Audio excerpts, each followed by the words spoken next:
finals to see who will be crowned champions of the Hyundai A-League.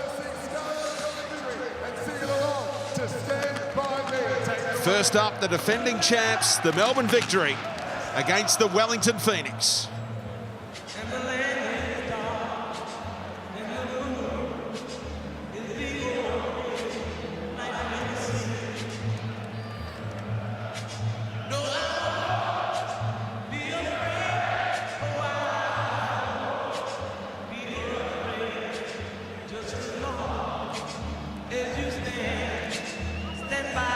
The first ever finals meeting between these two clubs. Let's check the team news. And there is no Carl Valeri in the Melbourne Victory lineup. Raul Baena is preferred to anchor the midfield diamond, so it's a first final for Elvis Kamsoba. His pace deemed crucial by Kevin Muscat to try and negate what the Wellington Phoenix are about. And they are captained by Lee Broxham, who plays his 17th final. The Wellington Phoenix, well, they welcome back the birthday boy, Andrew Durante, 37 today. He skippers the side. Max Burgess will look to provide the passes to play in. The Golden Boot winner, Roy Krishna, while David Williams is up front again after playing as an experimental right wing back last week. Look at the benches for you. A very young bench for the visitors, including 3 players set to go to next month's Under-20 World Cup. While Kenny Athieu, his one and only goal in the A-League, came against the Knicks 13 months ago now. Kickoff not too far away.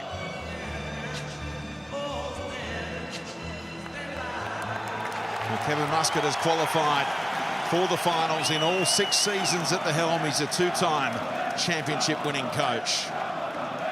And he's got the wood over Mark Rudan, who is winless in 12 games against Muscat as a player or coach. Will it be 13th time lucky today?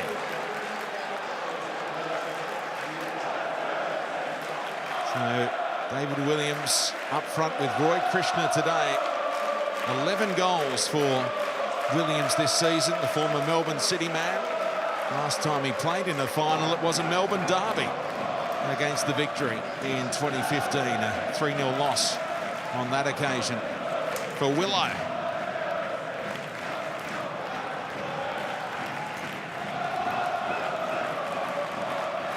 Our referee this evening in just his 2nd A-League final is Sean Evans, but closing in on 100 games all told. And back in the VAR centre, the man who's there seemingly each and every game, Chris Griffiths-Jones. Vastly experienced now after bringing up the century last week. Well, Costa Barbarouses has represented both of these clubs, of course. He is Melbourne's top scorer this season, 14 goals. Entertaining an overseas move in the off-season, he says. And there is the birthday boy, 37 today.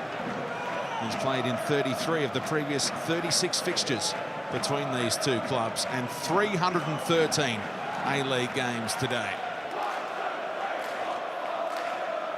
He looks composed, doesn't he? Keisuke Honda, the 32-year-old Japanese superstar, determined to leave down under with an A-League championship.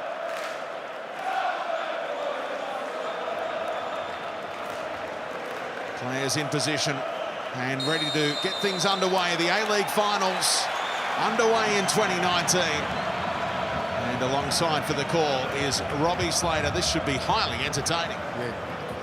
Great anticipation for this game. Wellington, of course, didn't prepare in the perfect way. They did rest a lot of players in Perth last week, losing 5-0.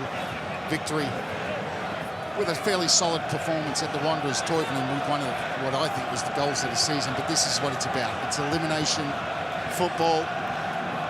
It's going to be an ecstatic team and a very disappointed team at the end of the night. How long will it take? Will it be 90? Will it be extra time? And just interested to see how the diamond works for Kevin Muscat. And I think the way they've lined up, I think he's gone 4-3-3.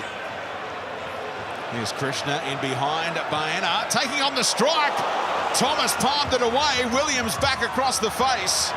And now the follow-up shot. Sums up a guy who's never scored in the A-League from Alex Rufer, but the Victory's defence under the pump early. Yeah, and they were caught out and sliced open, and that's the danger. The two danger men, Williams and Krishna. Good strike from Krishna. I think Thomas saw it a little bit late. Palmed it away, and the angle was always difficult for Williams to take a shot on. And Rufer, well, much needs to be said of his follow-up, but a bit of mind games from Kevin Muscat as we see this strike. He's into space, gets a really good connection on that with his left boot, and nearly at full stretch. Thomas pushes it away, and Williams with the attempted cross couldn't take the shot on, but it's definitely 4-3-3, so the mind games were there was going to be a diamond with Antonis at the top, Baena at the bottom, but Kamsoba's playing left side, Toivonen right, Barbarouses through the middle at the moment. They'll rotate those two though. Ball breaks the way of Antonis. And the pass behind Broxham. Playing in that left back role. Corey Brown not even part of the matchday squad today. And Kevin Muscat doesn't like the treatment dished out by Stephen Taylor there. Sean Evans having a word. No, I think it was late. I think he's late there. That should have been a free kick. Antonis under pressure from two players, but the ball's clearly away. That's clearly a foul. Well, has been given the free kick. Antonis right to continue.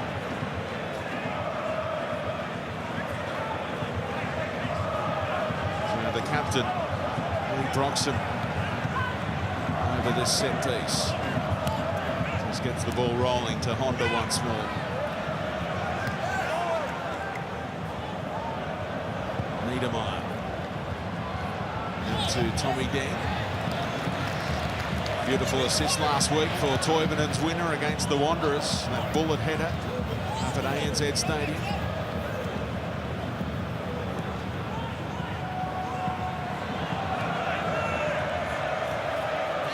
Broxham first time pass to Antonis. Little 1-2 works out.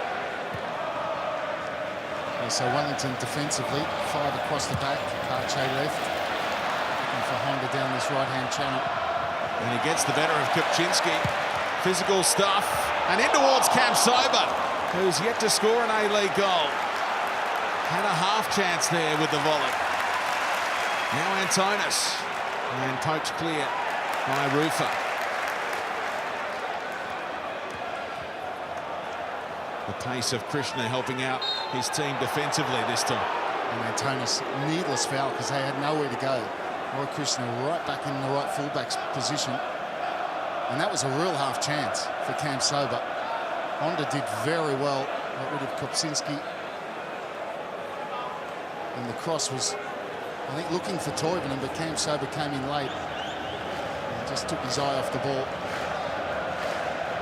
Wellington playing their first final in 4 years.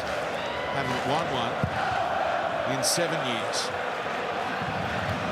Just nudged out of it. The referee saw it that way. Free kick against Broxham here. No one heard that whistle. It appeared. Going to blow the pee out of it tonight, Sean Evans. There's a good atmosphere here. You see how they set up that back three, and Kacha goes high and wide very early. Now Williams wants to look forward. Lowry. Taylor advanced. 1-2 with Rufer. Mundy. To Taylor again. Lowry's going to see his fair share of ball, you'd imagine. Just his 6th start all season.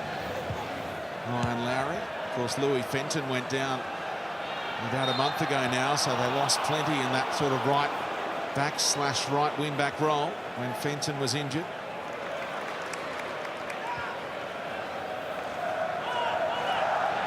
Yeah, it was also Fenton, not only his defensive capabilities and his, his ability and repeat efforts up and down, it's also in the final third. case of Williams again, getting in behind Donachie, only briefly. Rufer upended by Toivonen. Good start this from Wellington. Only 2 wins in 19 away games against the Melbourne Victory.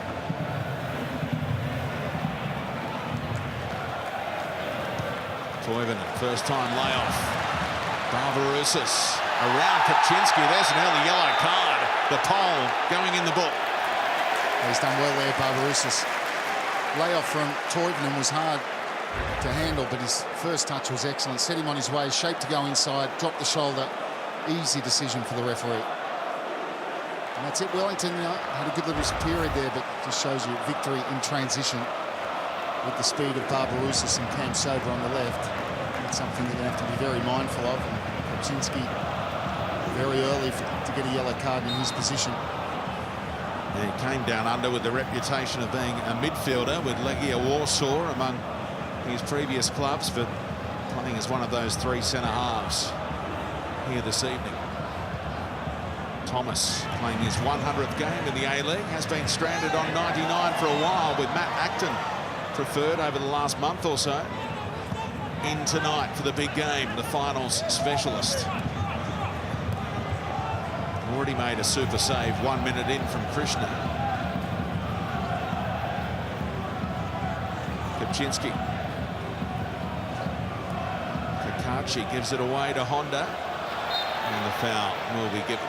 And Max Burgess just searching between the lines, trying to find a bit of space, but Victory are very compact at the moment. I'm quite happy to sit back. Toivonen, that is beautiful chest control. Almost stuck the chest region as Broxham puts it too far in front of Cam Sober, and I think he's giving Elvis a little dressing down for being in the wrong spot. Yeah, well, I think instead of facing forward, he was facing backwards, so he couldn't readjust. He was slightly on his heels, Cam Sober.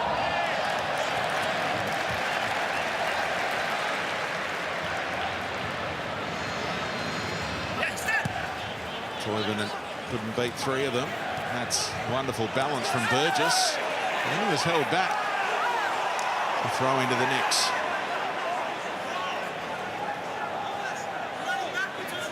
Tony Popovich, an interested viewer tonight. The Perth Glory coach. If Wellington win tonight, they'll be back in the West, and they won't be a team that'll be thumped 5-0, you wouldn't imagine, next week. Of course, there's also a chance he could face the Victory on grand final day. That's the only time they'd face off in the finals. If the Victory win tonight, they play Sydney FC next week. Another big blue in week 2 of the finals. Potentially.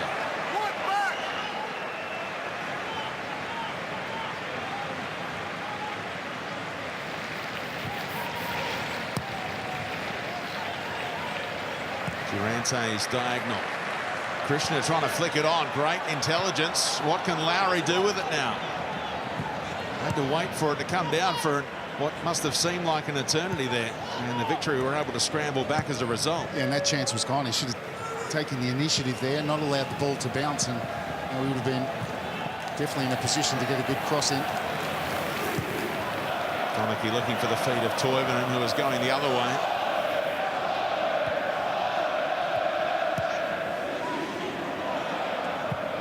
Rufer, Krishna, great run in behind again, tracked by Broxham.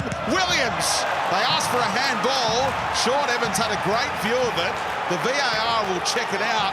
For now, it's a corner. And you're just looking as that ball came on. I thought Krishna was going to take it on himself. It would have been a difficult one, but pretty confident, Williams and Krishna, about the handball. Williams hits this one. I don't think you can give that. Arms beside the body. Already been given the all clear, Robbie, you bang on. Now the Victory, the only team who didn't concede from a corner all season. Williams drives it in. And off the head of Honda. Back in by Mandi. Camped under it, Lawrence Thomas, who was so brave in last year's final series and the grand final, you'll remember. We do remember. We will never forget. Roy O'Donovan. That head swathed in bandages and winding up in memes for social media use down the years. Lawrence Thomas. Oh, Campsober. Clever turn. Now the assistant looking through Elvis says the whole of the ball crossed the whole of the line. The one thing Kevin Muscat would be worried that it's twice Krishna has got him behind with two similar balls. One was along the deck, the second one was in the air. And both him and Williams do like that diagonal run. And two players that always come to the ball, they really mix it up.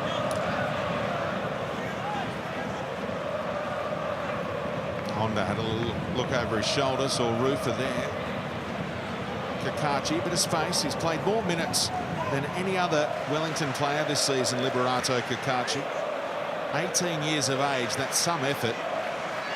The only games he missed were when the fixture list clashed with his Year 12 exams. A couple of games late last year. Otherwise, he's been a mainstay in that left-sided role defensively. Fabulous young talent. He's on the move here, the target of this pass from Rufer. Deng showed good speed.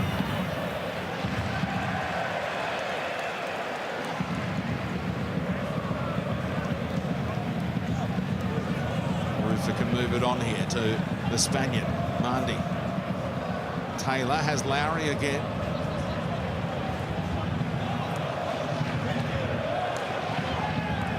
Plenty of movement from Krishna.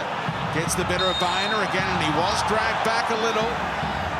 No card, but it's a handy spot for a free kick. Yeah, clear foul. Clever feet, quick feet from Krishna, and good use of the body. He looks in the mood. You see the way he turns away, and Baena had no other option to drag him back. I think Krishna was simply pulling the trigger. If he had got past Baena. Krishna causing all the problems early in this elimination final, semi-final.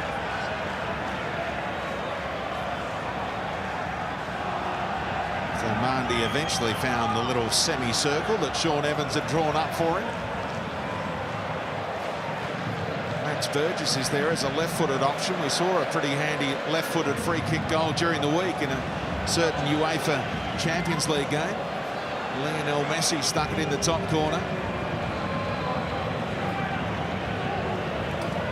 Interesting technique from Stephen Taylor there. Always tries to play with the mind of the goalkeeper, and Mandi's free kick into the wall.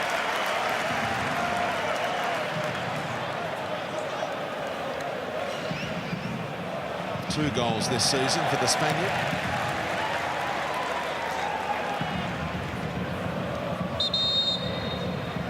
Rudan, great winning record in the NPL with Sydney United, won a couple of Australian National Premier Leagues titles.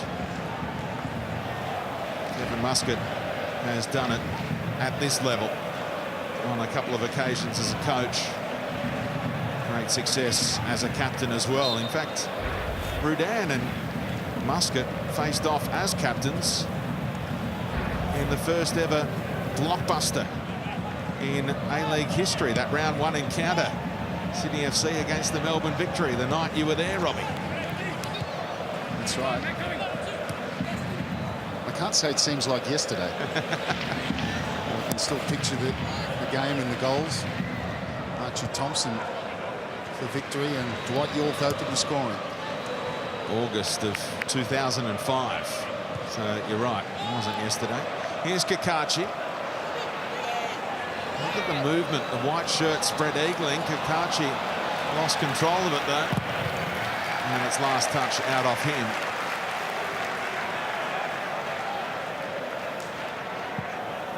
We can see that Wellington have decided to press all over the park. When it's there to press high, they're pressing high, they're not dropping off. They're trying to deny space for victory to settle. And hoping in 15 minutes, they've certainly achieved that.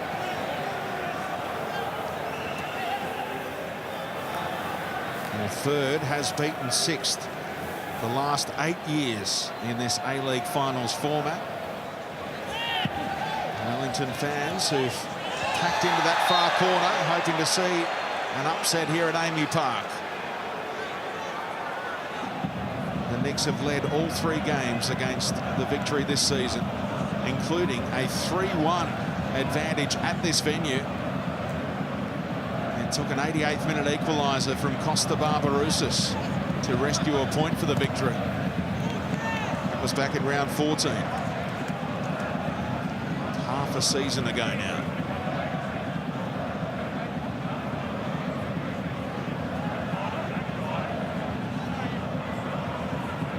Going long down the line, Toivonen. They just checked on his welfare, as you saw a moment ago, after he headed that free kick clear.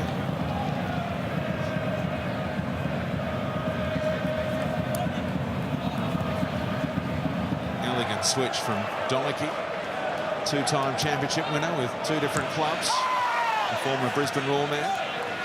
Muscat up in arms on behalf of Kamsoba, who kept his feet through it all.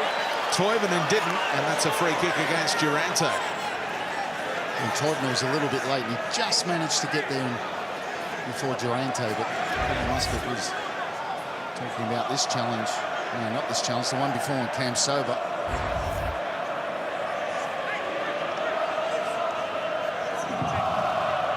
The difference in finals experience between these 2 starting 11s today. Kevin Muscat has 57 finals games of experience to call upon. Wellington have just 16 games total, 13 of those for Durante. Williams and Krishna, the only other members of this starting 11 who've played finals before.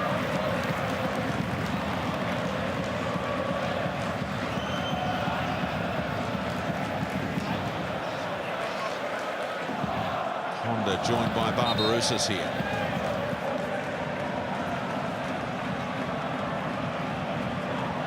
Niedermeyer, Donachie, both forward. Straight into the chest of Philip Curto, who many believe will be crowned the A-League goalkeeper of the year in about 10 days' time. Are you one of those, Robert? He's had a fantastic season. There's no doubt about that. That shout that you just made has been said for a number of weeks now. I'm sure he hasn't got that on his mind just at the moment. He's closing in on a century of saves for the season. Hasn't been tested yet tonight. Lawrence Thomas, the only keeper really called into action so far. Honda closing down Randy. Broke pretty harmlessly to Durante. Now the Spaniard able to look forward. Krishna again in between left back and centre half. Oh, there's a run on here. He's picked out Williams, who gets a shout from Lowry. And the right wing back can't steer it home. He's never scored an A-League goal either. He did look like scoring one there, but another brilliant run from Krishna and composure. Outside of the right boot, picks up Williams. Right decision. Maybe just a touch overhit. And Lowry sort of had to check his run. He's gone to place that. He's tried to beat Thomas at the near post when really, if he goes the other side, the whole of the goal is open.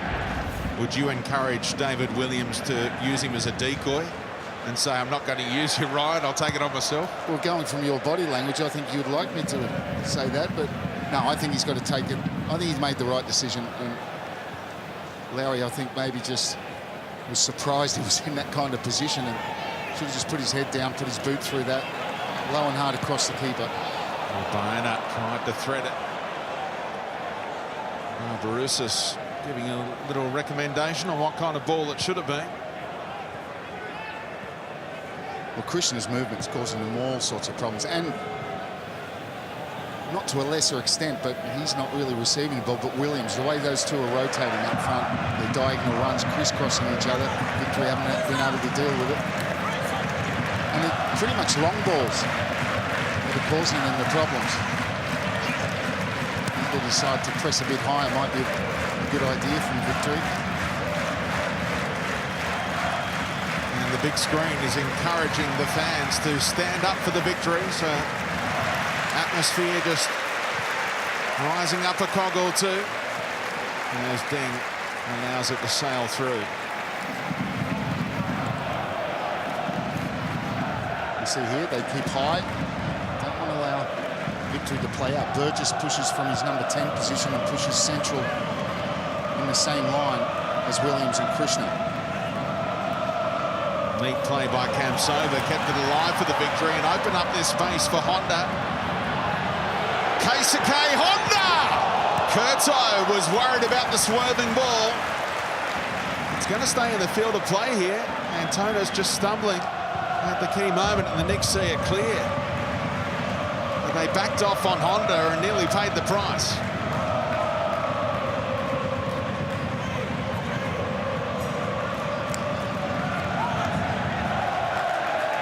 Antonis. Victory looking to find their groove. They back off on Broxham. Now Antonis directing traffic. Told Toivonen and the cross was on its way. Honda again. Beautiful first touch. Toivonen out wide. Now Barbarouses. Little 1-2. He was very nearly in behind as well. Nearly came off. Little 1-2. Toivonen just dropped off the front line.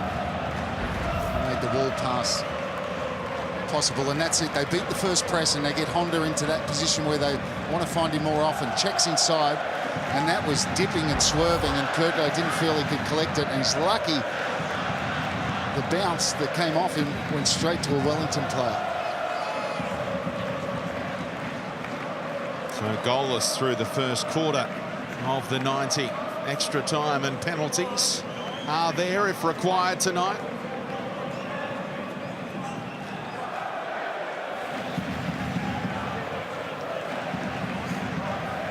Only ever had one goalless draw between these clubs down the years. The highest scoring fixture on the A-League calendar.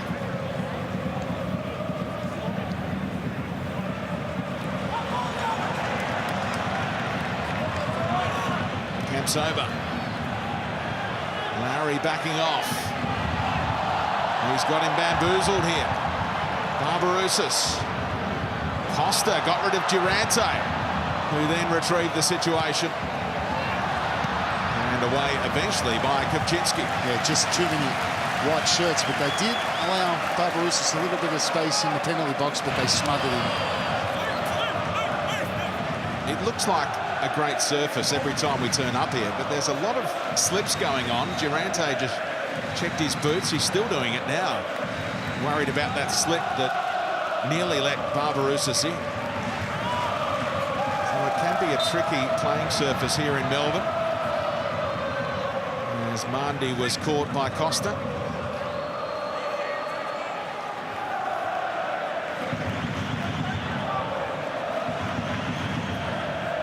Down for us on the sideline is Adam Peacock. Good evening. Speedy, thank you, good evening, and to Robbie as well. Yeah, about that surface, it is a little bare, and the grass cover isn't as lush as it might look, like on the top of my head. But just on Wellington Phoenix, Mark Gruden, 6 changes, rested a lot of his big guns last week. He learned from previous experiences travelling to Perth early in the season that he needs to give his player and keep him as fresh as possible for a night like this. No foul in the centre circle. Toivonen just wide. And Mark Gruden is fuming about the lack of a whistle as Mandy Souza stayed down and is still down. Receives the ball, turns, and I can't see too much wrong with that, to be honest. And then Toivonen's on his way. He uses Barbarouses as a decoy. Barbarouses intelligently doesn't run into Toivonen's space. Goes to go inside, keeps outside. Had Kurto concerned. He's going for that bottom right-hand corner. Missed it by some distance. Georg Niedermeyer getting in the face of Mandy and suggesting he made a whole lot more of that than there was. And Sean Evans was right to say no free kick. Careful, boys. Big brother is watching. You can feel the tension starting to build even on the sidelines, Mark Gruden. And then a face-off with the 4th official.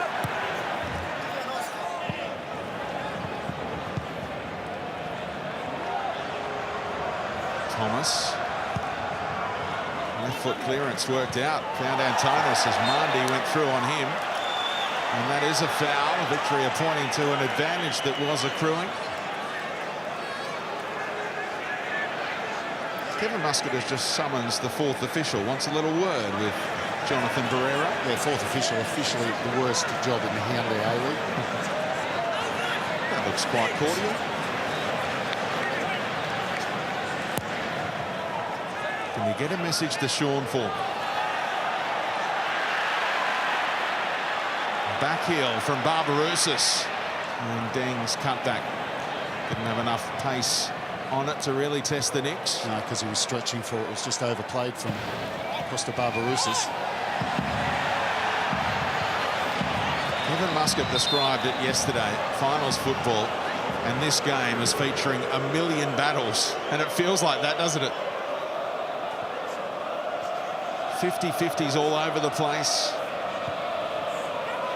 Now Burgess, Lowry, space to explore again. Good early ball to Krishna. And he's undersold Lowry, but we'll track this one down. The Fijian flyer.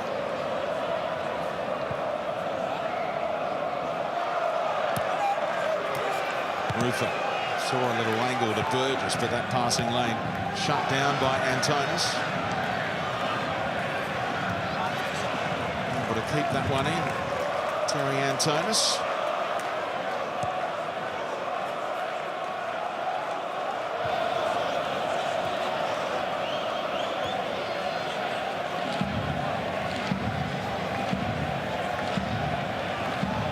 Taylor told to go to Lowry. Burgess took up a great position. Lowry can take it on. He can keep going. Don't want to get too far advanced.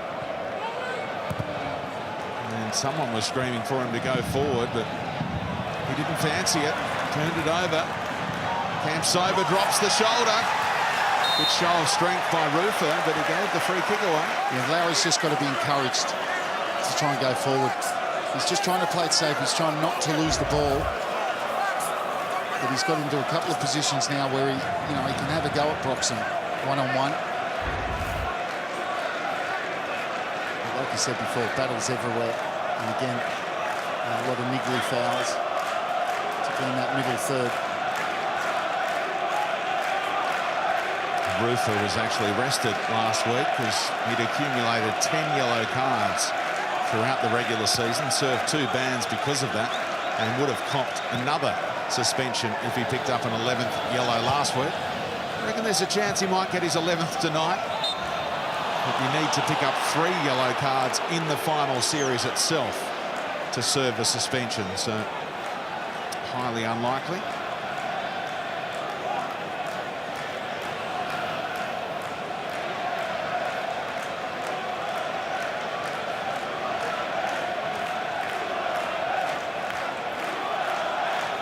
They kept 4 clean sheets this season, Philip Curto. He was a busy goalkeeper. To put that into perspective, Liam Reddy had 12 clean sheets for the Premiers, the Perth Glory.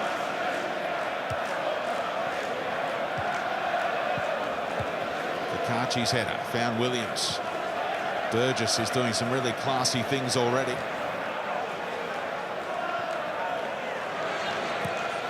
Lowry's going to get it again. Burgess staying onside. Clever run by the young Sydney boy.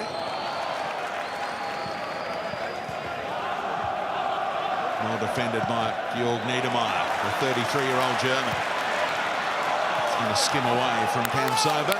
Tough pass to pull off from Antonis. And that's the pressing of Wellington. As soon as they lose the ball, the pressure goes straight on the victory play. Where he had a little bit more time, he would have been able to put his head up there, Antonis, and see the run of Barbarouses on the far side, but he didn't have that time.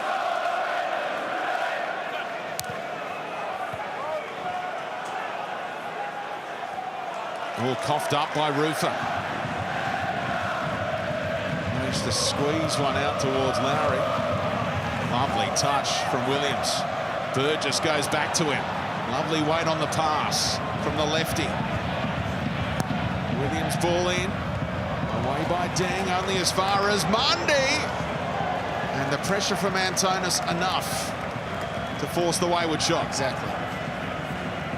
And the cross from David Williams, the ball from Burgess, was a good one. And the kind of cross he hit, I don't think he really intended. Went well over the head of Krishna, who'd come near post. And cushions it, he's under pressure, had to take it quickly, can't get any power. He asked for a corner, but the referee didn't see any deflection off Antonis. Head clash here. And even though Honda is saying, please don't blow it up, the referees have to do it in that situation. When there's a head clash, must stop play as soon as possible.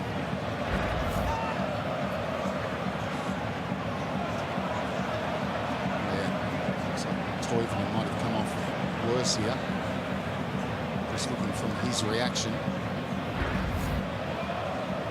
He's already comped that head knock earlier that they checked on when he headed the free kick clear. So a bit of a stoppage coming up here. And we saw how serious these head knocks can be in the UEFA Champions League during the week when Jan Vertonghen went down for Tottenham.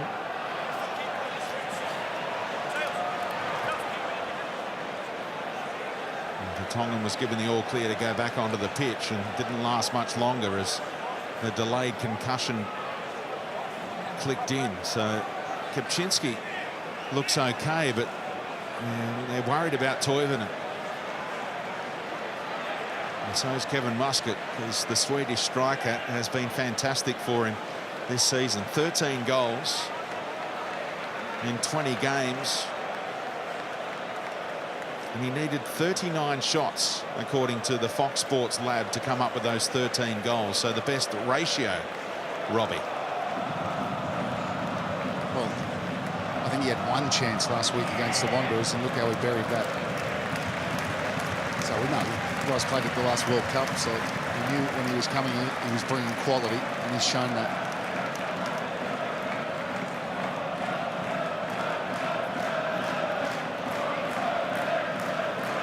Melbourne victory unbeaten in the 12 games he did score in during the regular season. Both players are going to have to leave the pitch here. Only briefly, it appears.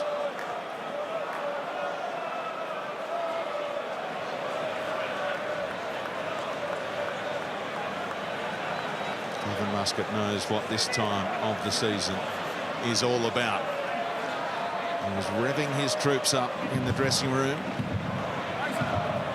Paula Toivonen's been trying to work out what this A-League final stuff is all about. Not used to it, as a lot of the foreigners find.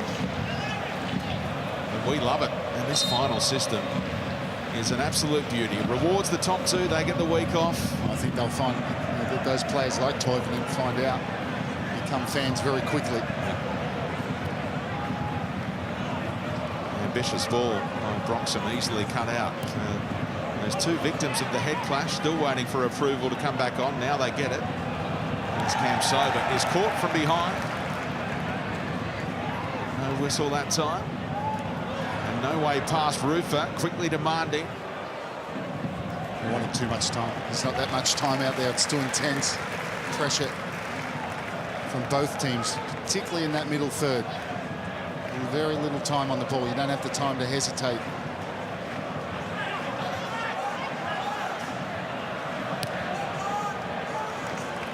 Smart from Toivonen. On the volley, knew and was aware of Dang space in the right fullback position. Makes it look easy.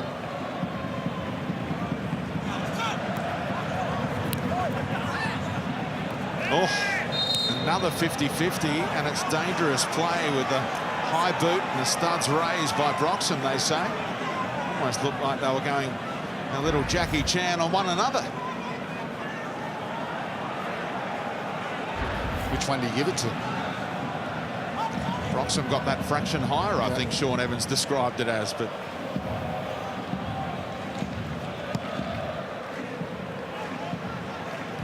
or is it purely because he wins the ball? showed the studs a little bit more, perhaps. This time it's on the deck. Kamsoba has been bracing for contact from behind on multiple occasions.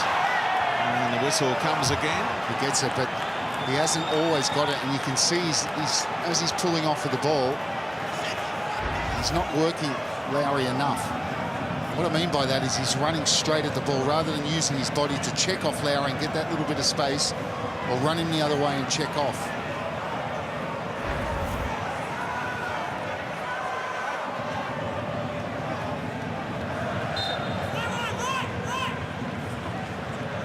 And it's 4-3-3. Those two wide positions are so important for victory. And you just can't really get Barbarouses or Kamsoba with any quality time on the ball. And what I mean by quality in that position is getting the ball to their feet and they're facing forward against their defender. Brave header by Niedermeyer. Allowed Antonis to circulate possession. That passes completed stat is interesting. Wellington are dominating here. 60 more passes. And when you look at the season stats, the Melbourne Victory completed more passes per game than any other team, over 400. Wellington were 8th in that category, with 300 even on average. Kamsoba couldn't quite keep it in, but interesting the way that Rudan's winning the tactical battle you'd sense on those stats. Well, the reasons why is they've pressed high, and it's been successful. And I spoke to him before the game, and he said that's exactly what we're going to do. Is we're going to press them high, we're going to give them no time on the ball, and Victory, for their part, have dropped off a little bit, which has given Wellington more time on the ball. But back to that action, that ball to Kamsoba, I think he should be playing that first time across the face of the box there. That was a decent situation for Victory. Oh, he's being mugged by Broxham on that occasion. Roy Krishna.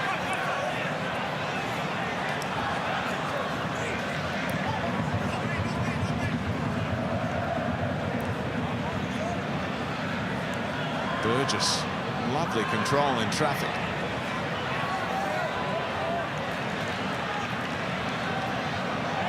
Broxham nudged off it by Krishna. No free kick that time. It's a throw into the Knicks. A bit going on between Baena and Williams. Referee right on top of that. Was another example. They lost the ball and they didn't drop off. Victory didn't have good possession. They pressed and they win the throw-in.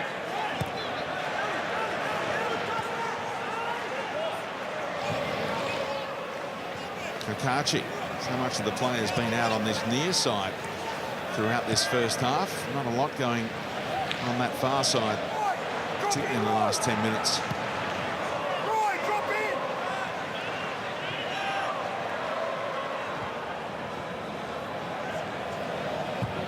Kurto. Over the top went Baena.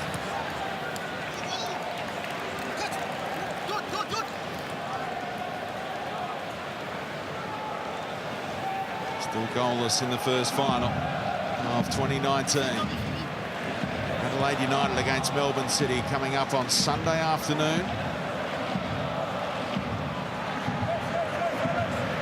The Plymouth Glory and Sydney FC wait in the wings.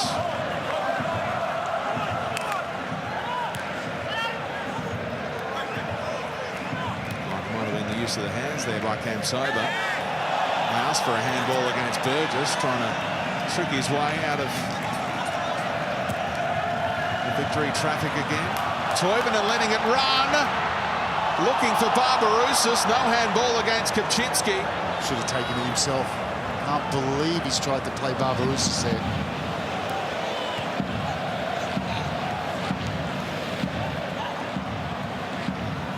Oh, Williams. Oh, he's playing himself into trouble. Toivonen down in a crumpled heap, and it's a yellow card for Williams for the way that he went in on the Swede.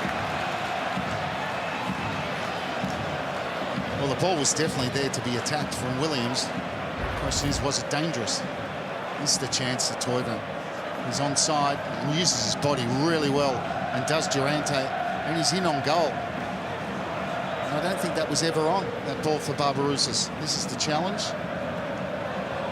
Well, once you're sliding in these days, he gets the ball, there's no doubt about it, but the momentum of his trailing leg, the one that wins the ball, careers into the shin of Toivonen. But he actually tried to avoid that. Yeah, but once you go to ground these days, You're a little reckless. famous song, that one, Reckless. Well, I could see you busting it out, Robbie. Australian Crawl from memory. Yeah, just spare the viewers any singing that. Melbourne Victory are the most foul team in the A-League this season. They've been dishing out their fair share so far. A few stoppages, so could see a bit of stoppage time at the end of this first half. Honda floats one in. Niedermeyer! The big German! All 1.90 of him puts the Victory in front in the first final of 2019, and Keisuke Honda gets the assist. And that's the difference when you have that quality. The set piece they've been undone by. Wellington have been really good in this first half, but look at this for a delivery. It drops into an area that Curto can't come for it. And Niedermeyer loses his marker, and it's still a good header because he's got a lot to do because it's coming in from behind him. Doesn't need to generate any pace, just needs to redirect it to one of the corners. He goes to the top right-hand corner, but it's all about the delivery from Honda and the poor marking from Wellington.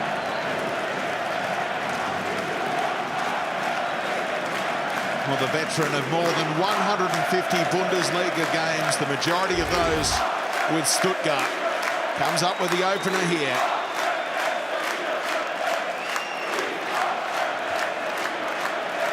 Just his second goal of the season. Georg Niedermeyer comes up with the opener. And didn't he run from deep? Durante unable to go with him. And you see a lot of those headers go wrong, but Niedermeyer knew just what to do.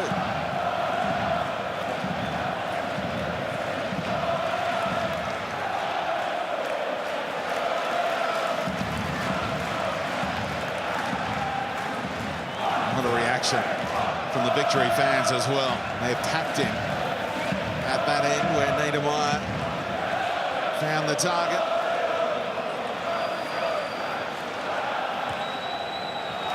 Doing most of the singing as well. The fans at that end.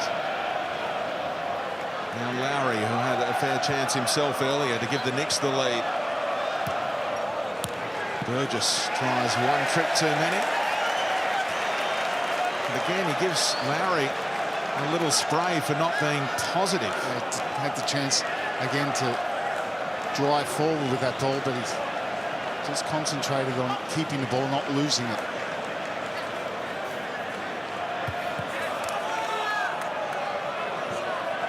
Durante got the better of Toivonen that time, but the skipper, he lost Niedermeyer for the goal.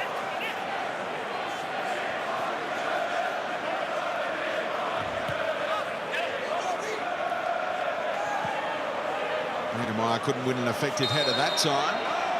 Referee's pulling it back for the foul on Krishna. Deemed that he wasn't going to win the race for that ball over the top.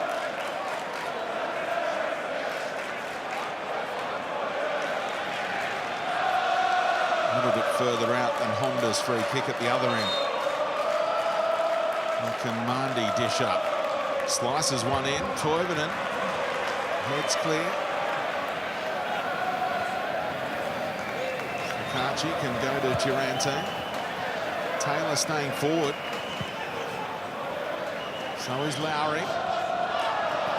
Wrestled the ground by Broxham. Antonis.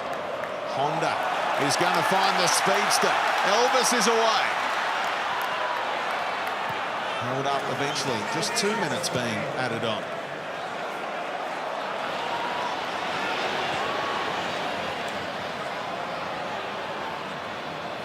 Most of that time being added on for that head clash that saw Toivonen and Kaczynski stay down for quite some time. Now Dean, Antonis won't go on the end of the little flick from the Swede.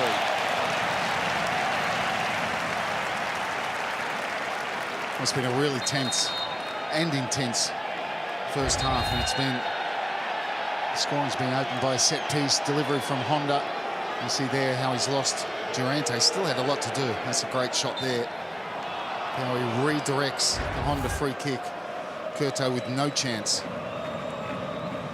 Would his chance have come if he'd advanced? Well, I was about to say that Curto's starting position from that free kick, he was nearly on his line. If he's up a little bit further towards the 6-yard box, maybe split it, he might have decided to come for that ball. And I think Niedermeyer in that situation, when you have to be brave, is thinking the keeper's going to come and knock my head off. Yeah, I think that's something that will be analysed. I'm sort of that theory that I think he was a little bit too close to his line. Gives himself another couple of metres. Honda was never going to shoot from there. Yeah. And then stayed on his line and backed himself to make the save, but Niedermeyer was too good for him. Here he is. The big centre half. Lovely distribution as well to Honda. Kuczynski. Oh, both Victory centre halves going for the one ball. That's how tough it is to communicate out there at times this evening. Burgess gave it away that time. And there is the half-time whistle. We waited a long time, but Kevin Muscat's side do have the lead, courtesy of Georg Niedermeyer's second goal of the season. Kicked out by Keisuke Honda. And that's why we have the half-time scoreline in the final of the Melbourne Victory 1, Wellington Phoenix 0. Let's hear from one of the Victory players now with Zappers. Yeah, thank you, Brenton. Has come with us, Tommy. Some rain starts to fall here at AAMI Park. Pretty tough opening stanza. The first 20 minutes, you feel like you're under a bit of pressure? Yeah, it's been a crazy contest between the two teams, you know. It's been a battle. And, yeah, we're just trying to hang in there and trying to put as much pressure on them as we can. We know how quick their front two are. What's been the strategy to try and keep them at bay? Just don't give them any space. And just be wary of the spacing behind. If you need to drop off earlier, whatever it takes. Pretty niggly out there too, lots of fouls. Yeah, a lot of fouls. That's finals football. Thanks, Tommy. Cheers.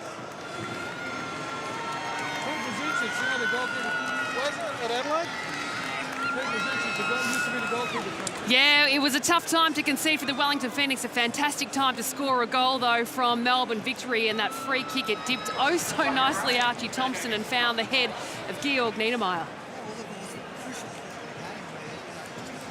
You don't want to concede, but it was a lovely delivery. Drew, obviously, you know, if you for a strike, if you lose your man in that position and that ball's flat, the keeper's kind of caught in two minds whether to come or not, but that's a wonderful finish by Niedermeyer. It's all delivery, Archie. There's no way Curto can come for that unless he anticipates really, really early and then takes the risk and possibly gives away penalty. All right, we're off to a short break here on Elimination Final Night 1 live from AAMI Park. The rain is coming down sideways. Hopefully we have a couple of umbrellas out here, but we're off to a short break. I'll be joined by the gents to wrap up what we've seen in the first half for this one. We'll see you soon.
He's on the UHF.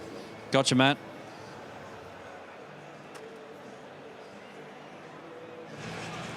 Now. Yeah. It stopped. It came down heavier before. Now it's stopped. Just quickly, are we doing any match stats? Yeah, no good. No problem. No problem. GB? Yeah, can I leave the jacket on? It's raining and wet and... Just like Wellington. Miserable and wet. Miserable. Thank you, sir. Yo.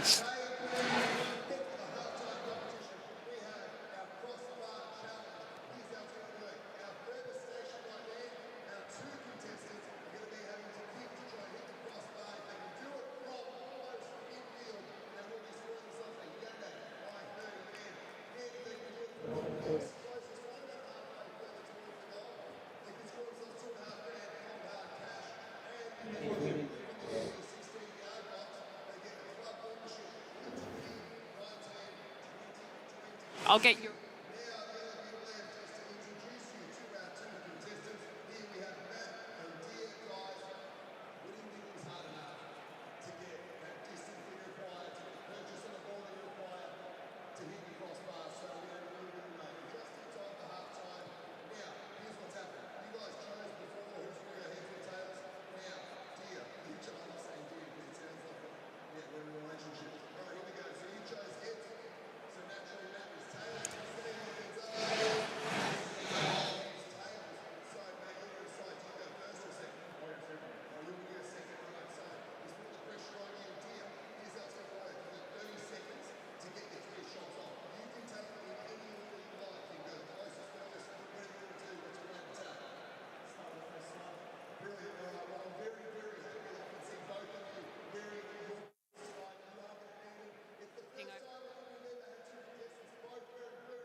Welcome back to the A-League Finals live from AAMI Park in Melbourne. The reigning champions, Melbourne Victory, while they head into the sheds well and truly on the front foot against the Wellington Phoenix, who find themselves in the finals for the first time in 4 years.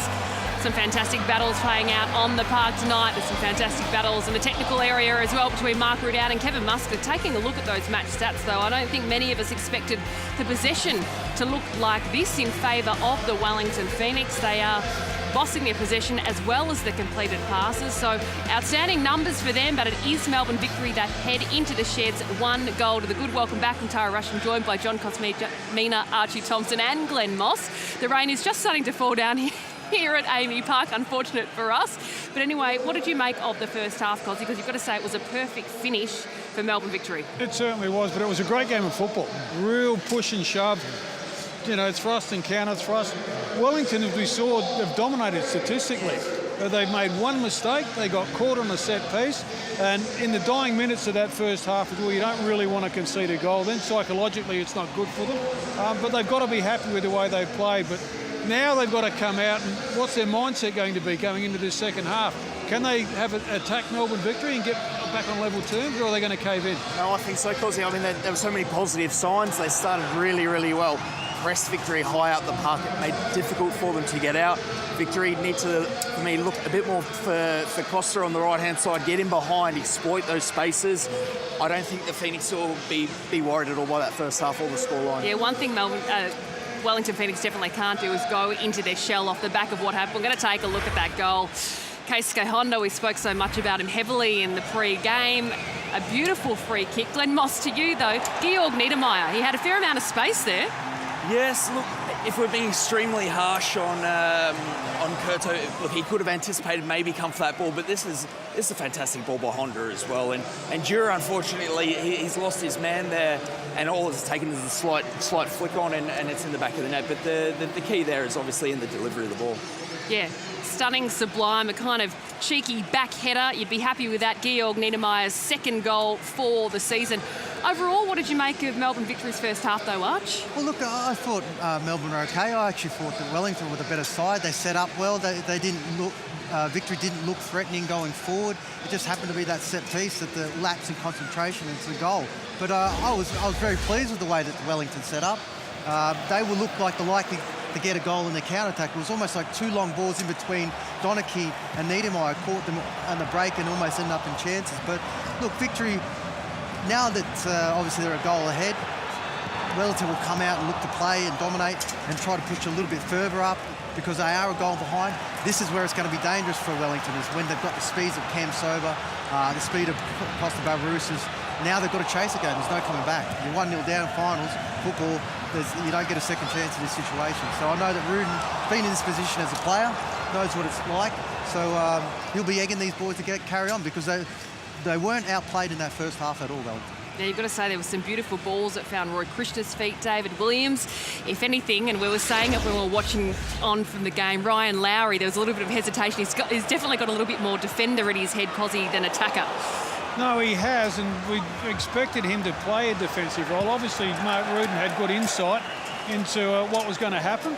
And with Melbourne playing a 4-3-3, and he put in a defensive player on that right-hand side to stop Cam Sober, but Wellington took the game to victory, and they did find space. And the way they've set up with their front two, there's a bit of space between Krishna and Williams, and that little hole in behind the front two and the central defenders is being exploited really, really well by Max Burgess. So they've had some good creative play, Victor, and they've been Wellington, and they've been unlucky not to be on the score sheet, to be honest. That's right. Well, I've been extremely impressed with Burgess as well. I think he's showing no sort of fear at all. He's really taken it to the victory. Look for those spaces, you know, in front and then in behind as well, and also looking for runs. He's busy, and that takes, you know, the attention away from your Williams and your Christian as well. I've got to say as well, it's fantastic that Archie's kind of standing in the middle of the umbrellas, because I still think that he's actually still getting wet. I'm glad you guys are getting looked after here at AAMI Park. Let's head over to Adam Peacock though, because there's something that he saw from a Wellington perspective in the first half. Adam. Tara, thank you. Where's my umbrella? Oh, they're all down there. Fair enough. No worries. Just noticing something from Wellington Phoenix about what they were trying to do and what they did so well in the games against Melbourne Victory in previous occasions. But keep in mind that Victory played a different system. Tonight they're playing the 4-3-3, which is kind of counteracting what we're seeing on a couple of occasions here from Wellington Phoenix. Liberato Kakache up the top. He's staying high and he's trying to get around Thomas Deng or maybe run in between him. Wellington do this so well, or have done it so well against Victory this season, is exploit these wide areas. Now, they're getting not much joy from Ryan Lowry down here. He's not this natural right wing back. Louis Fenton is usually that. Mark Rudin said before the game they've really missed Louis Fenton since he's been injured. Kakache is the one. If they can exploit that area more, Wellington Phoenix, that could be a way, an avenue back into this contest. You would like to think so, and for this contest in the second half, Adam, I think you do need an umbrella. All right, we're off to a short break here at AAMI Park. A huge second half coming up on the other side between Melbourne Victory and the Wellington Phoenix. Can the Wellington Phoenix find their way back into this contest? We'll see you very soon.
Welcome back to AAMI Park. Just about ready to go in the second half. Wellington chasing the game, looking to keep their season alive. Mark Rudan said during the week he wants the players to treat every game like it's their last, and that message would have been rammed home at half-time. They need to find one goal at least. So often this season they've made the Melbourne Victory do the chasing, but right now it's the champions in the driver's seat, Robbie Slater. Yeah, and I think what he would have impressed upon them was, you know, some of the good moments they had in that first half, and they controlled possession for large periods. And it's one set piece that's undone them. Flag staying down for Barbarouses, who will run it down. Clever ball by Honda. Barbarouses trying to give Kakachi a little working over. To Ding. Away by Taylor. Donachie, who was first to celebrate with his central defensive partner after the goal.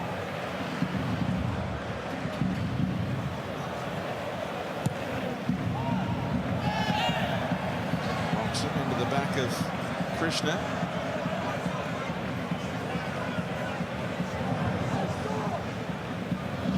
That's the goal scorer, Niedermeyer. Honda demanding the ball. Coach of the Cambodian national team. Oh, clever run here by Toivonen, ghosted in behind Taylor. Flag stayed down. He's picked out Barbarouses, who couldn't steer it home. Well, Toivonen couldn't do much more there. Well, he's put it on the plate. And Barbarouses, at the final moment, he hesitates. Toivonen onside. Awareness here. Across the face of goal. Curto can't come. And see that hesitation there? Instead of running onto it. And get a really flat connection with the side of his boot. The hesitation in the end, because of that hesitation, he was stretching. Terrific chance early in the second half to go 2 up. What a wonderful ball as well. The understanding of Toivonen to put it between defenders and goalkeeper. Kevin Muscat would have loved the 2-goal buffer. Now Barbarouses all nearly played in Elvis Campsober. Door just closed on the victory that time.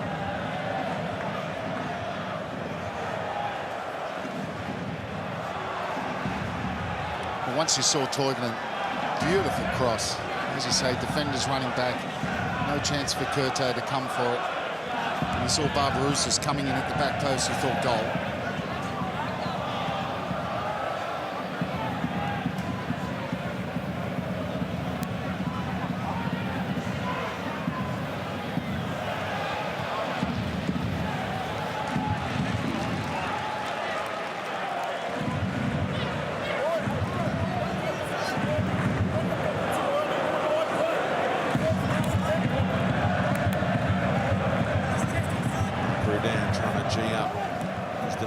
And midfielders to get stuck in again, try and knock the victory off their game. Lowry, his first time, goal to find Krishna. Broxham just keeps on getting in his face, doesn't allow Fijian to hit top gear. Clever little flick by Antonis, found Barbarouses only briefly. Now the offside flag is up against Costa here, and because it developed into a scramble, the referees communicated and said, let's blow it up for the offside.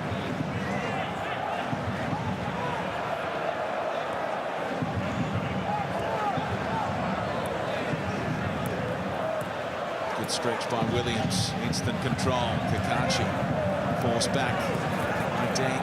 Kaczynski can go back to the teenager. Good foot in there by Baena, but breaks the way of Rufer, and Lowry is going to see plenty of ball again in this second half. How's the delivery? He took the goalkeeper out of play, and Kakachi will track it down. Kaczynski, look how deep the victory are here. Plenty of numbers behind the ball. Krishna, Kakachi, into the legs of Tommy Deng. Rufer. Where to next, he says. Williams goes to ground, no whistle. Mundy has given away the free kick on Barbarouses here.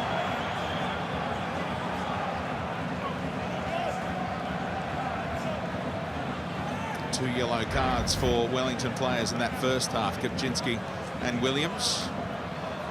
No foul there, and it was off the ball from Mandy on Barbarouses. It was well away.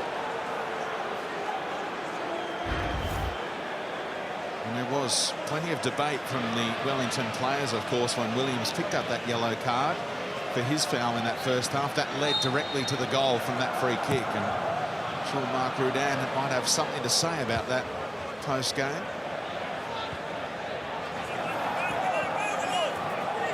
Hikachi. Williams. Oh, the victory converged upon him.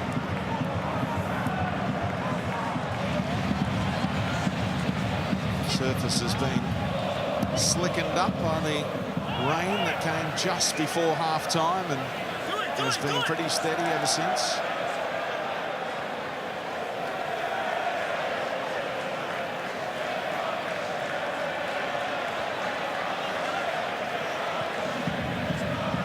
Good closing down by Antonis, went quickly to Toivonen, who drove it straight into the back of Durante. Well, that's a back pass, so he couldn't handle it, Curto. Good rise by Deng. Rufer's first time ball, cut out by Baena. All those battles are on again. Yeah, you see that time, and that's what they've changed a little bit. Antonis pressing higher up the pitch, and that's where he won the ball for Toivonen. In the first half, they were dropping off a little bit deeper.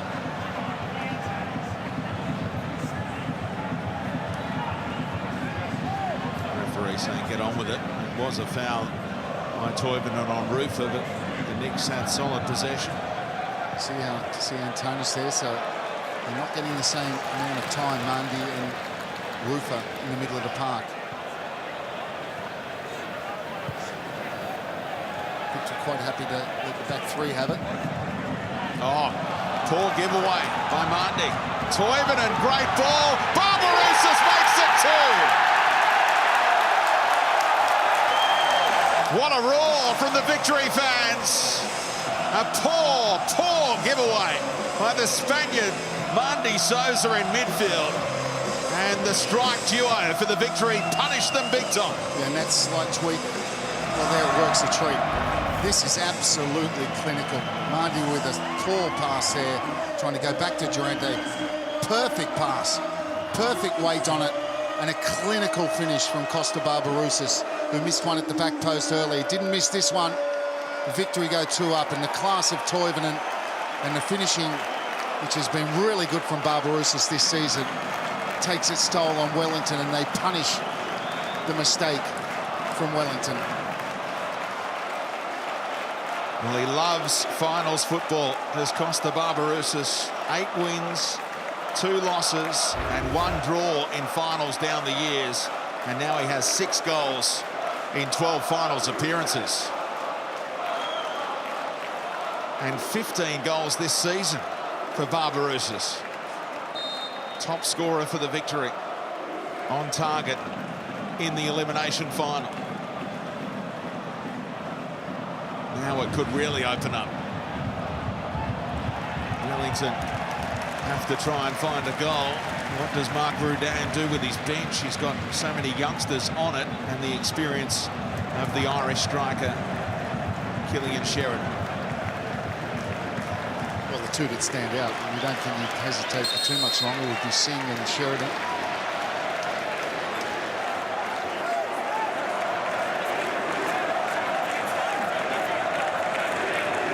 It's been a running battle all game, Durante and Toivonen.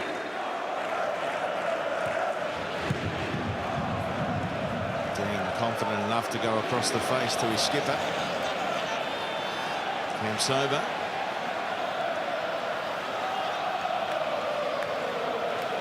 Antonis.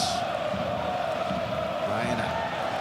Little coming together between Rufer and Antonis here, and it's another head being clutched. So the referee blows things up. I think accidental contact. So Turner's played that ball back. What a super goal. Transition, clinical. They punish the mistake. Barbarouses keeps it low underneath Curto, no chance. He's liking what he's seeing, Anthony Di Pietro, chairman of the Melbourne Victory. Long time chairman. Yellow card out here for Max Burgess. So Costa up into equal third for all-time A-League finals goals.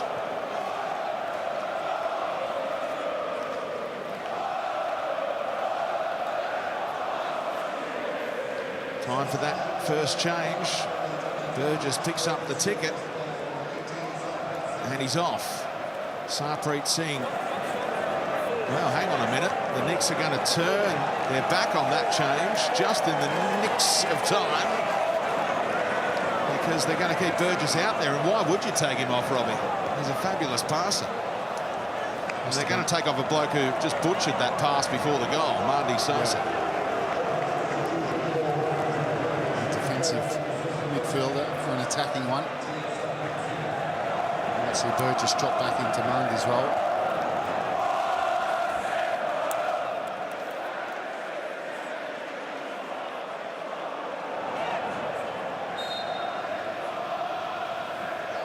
So after a really long stoppage, Baena gets things rolling again and straight out of play. Toivonen's not happy with that kind of ball, and Baena, that kind of straight ball in the air to Cam Sober, it does make you sort of question it. Toivonen arms up in the air. The diagonal ball is always a better option anyway, particularly when you've got a man the size of Toivonen in that central position.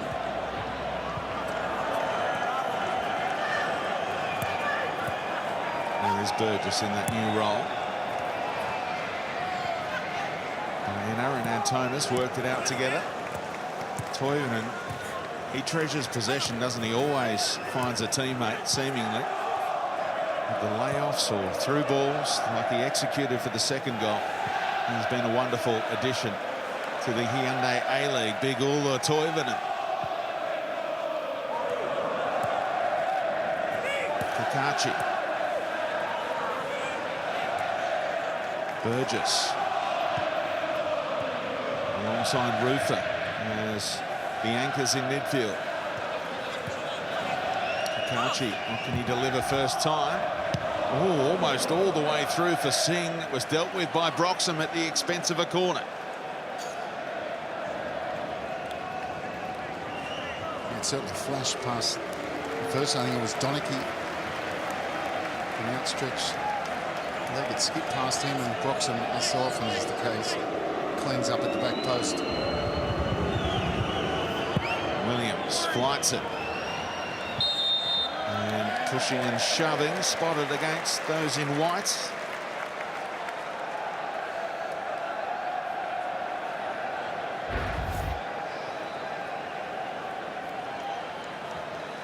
A strange selection from David Williams, just clipped that into the box, so nice pace on that ball. Once he come back like Burgess did there and block a Victory player, the referees are inclined to blow that whistle now. And I presume that's what that was for, as he missed another infringement.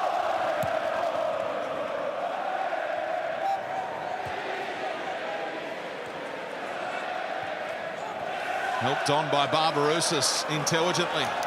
Toivonen having a look, looking for Cam Sober. Awkward for Taylor, who managed to readjust and see it clear with his second touch. Another super ball from Toivonen. So close to number 3, and lucky it just drops to the Wellington defender. Little flick on from Barbarouses and he's away. Look, he has a look inside, he knows Cam Sober's there. Slight deflection on it, so difficult to defend, and Stephen Taylor actually did really well.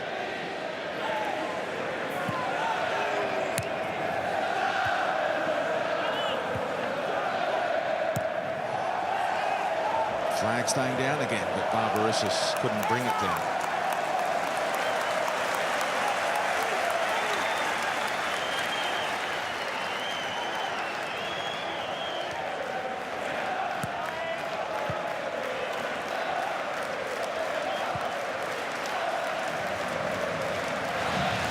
Camsoba. High work rate just to slow down Lowry.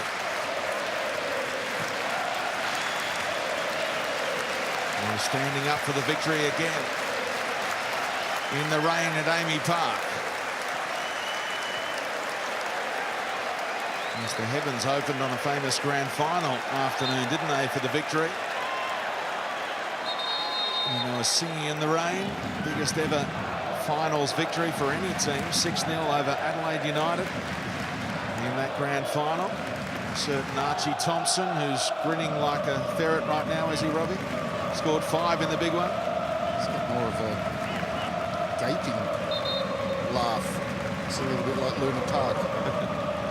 But he was magnificent, of course. No doubt that will ever be bettered. 5 goals in the grand final. Wow. Got some crackers down the years. There's no doubt about it. I'm sure the Adelaide fans won't like us bringing that one up again. Apologies, it just rolled on out there.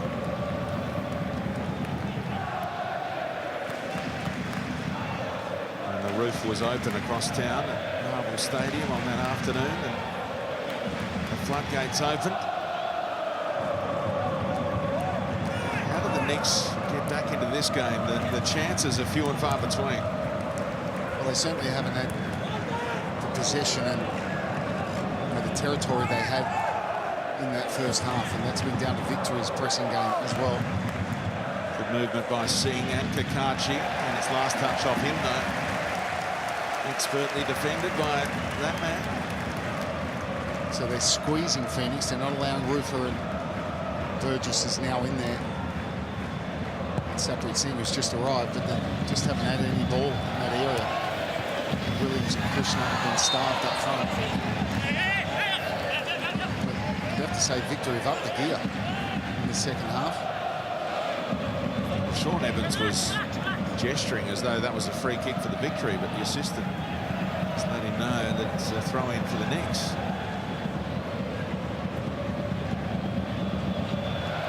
Oh, Williams, did he handle it? It was play on, and Thomas was required again to get down sharply. Snapshot out of nothing from Wellington, looking to halve the deficit. Durante got there. Not only did he win the 50-50, he found a teammate.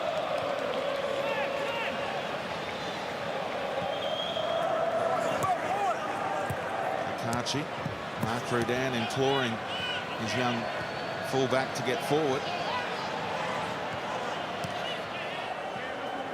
The ball wasn't on from Rufer. Turned it over. Too much on it for Camsoba though.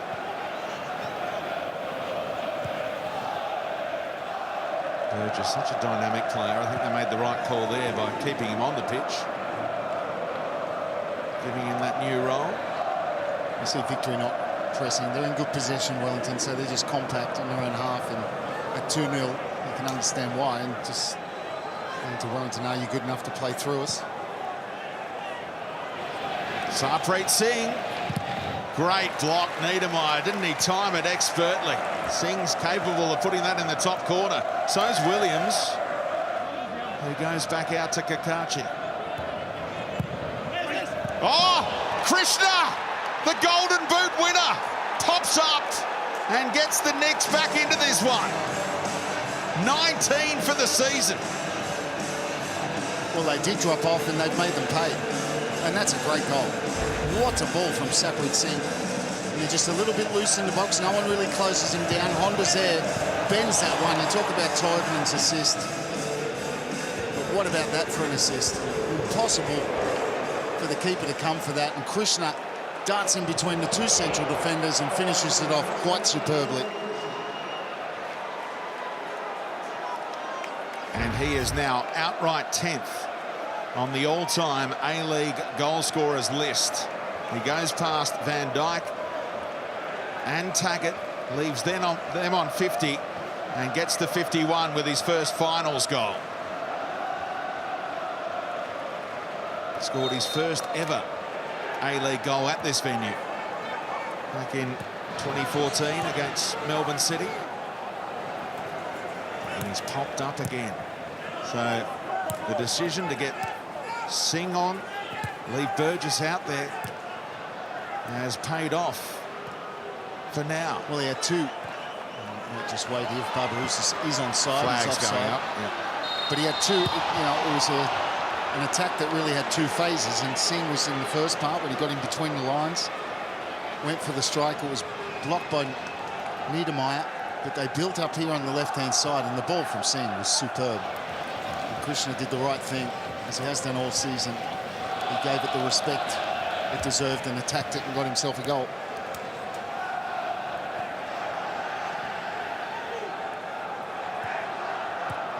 Remember, all three games this season between these two finished level after 90 minutes. If we're level again here, extra time will be required to find a winner tonight in knockout finals football. Singh again. He's found Krishna. Keeper advances and did enough to put Krishna off. And I think that's exactly right. The advancing Thomas just had Krishna worried, and he couldn't really hook it. He was looking to hook it over into an empty net. Again, that ball from Singh, look at that. Great substitution. And maybe just stretching a little bit for it as well. So now the Knicks, has the momentum turned. 4 goals in his last 3 games against the Victory. For Roy Krishna, Toivonen takes a tumble. There's no free kick going his way.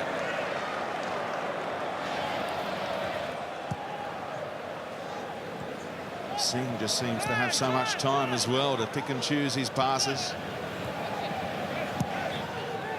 Couple of elegant lefties out there trying to make things happen for Wellington.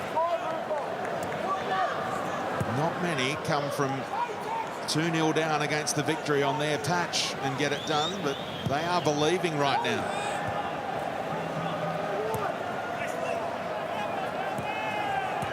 Here he is again. Salpreet Singh, 20 years of age now. Kaczynski. Oh, Krishna not expecting it. Burgess ran onto it. Another desperation block from Antonis this time. And they are keeping the pressure on. Victory can't get out at the moment. Donachie just has to put it out of play. Still a quarter of the 90 to go. Oh, shift from Burgess. Williams! Well, they got plenty of bodies in the road. He bent one into the top corner from there, maybe on multiple occasions in his A-League career. Broxham trying to launch a counter. Goes to Kamsoba, only has Toivonen in the attacking third with him. Elvis Kamsoba! It was dipping, but well wide in the end. And he pretty much had to take it on his own, because there was only Toivonen who was far on the right-hand side available, and he was covered by Kopczynski. And he cuts inside, he concentrates, and rather than bending it, it's sort of taken a bit of the outside of the boot and it swerved the other way.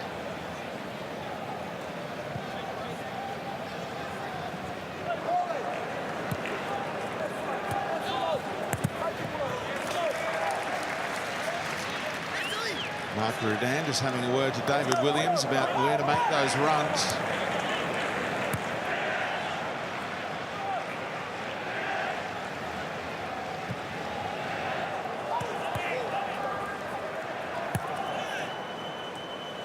Rufer. Honda trying to get a little boot in.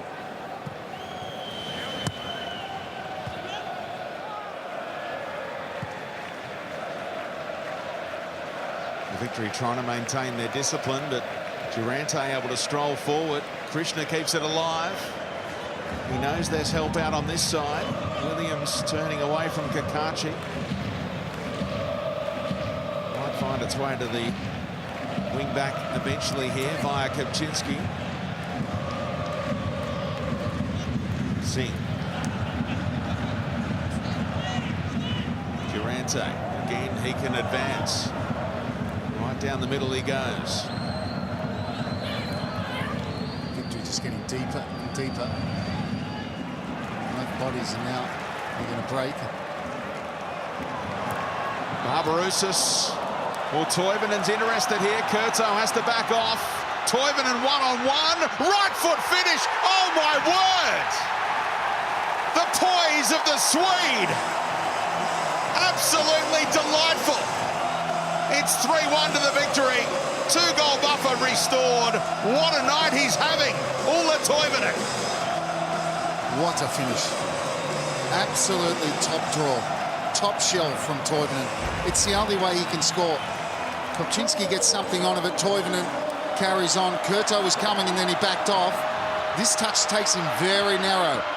And he waits and he waits and he waits for Kurto to go down, who might have stayed big there. And he just clips it over him. What a fantastic finish from Ulla Toivonen, just as it looked like they might have been losing the way. Kurto, instead of saying big, goes down, and Toivonen has the quality to beat him. Fantastic finish. Is that his version of the Cristiano Ronaldo celebration? A bit half-hearted. He's the ultimate professional footballer, Ulla Toivonen. He just goes about his business, doesn't care much for the publicity, the flashiness. He just wants to get the job done. Yeah, and that comes from Wellington pouring lots of bodies forward, and they were very narrow. And Victory got very deep, but once it broke, the counter was always on. Well, Barbarouses has 15 for the season. Toivonen has 14. And no penalties for the Swede amongst that. Costa's got a couple. Krishna's got a few. Here's Singh. Lowry into the box. Allows for a handball. They're not going to get it. Kamsova settles for the throw-in. So we've had one 3-all draw between these teams at this place this season, but now the Knicks have to come from 3-1 down.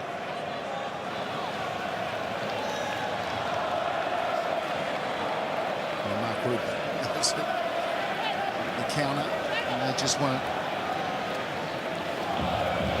able to stop it. And it looks like a handball. Let's play on. That's when they were enjoying a really good period. One tackle, 2 passes later, and the finish sits in the back of the net.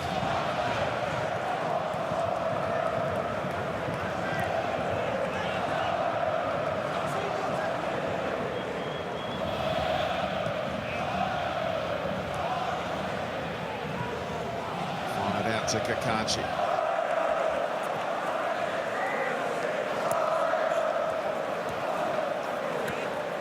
Kopczynski back to the team. Williams is on around the corner. Donachie coming a long way out to confront him and leads to the error.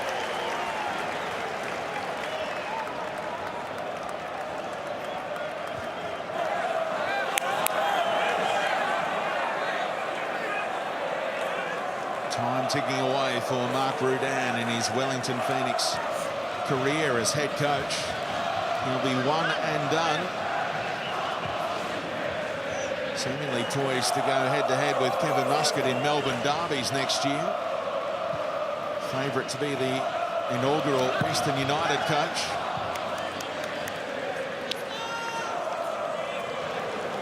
And find a masterstroke here to extend Wellington's season and extend their night beyond the 90 here. Kevin Muscat will be hoping his team can professionally close this out.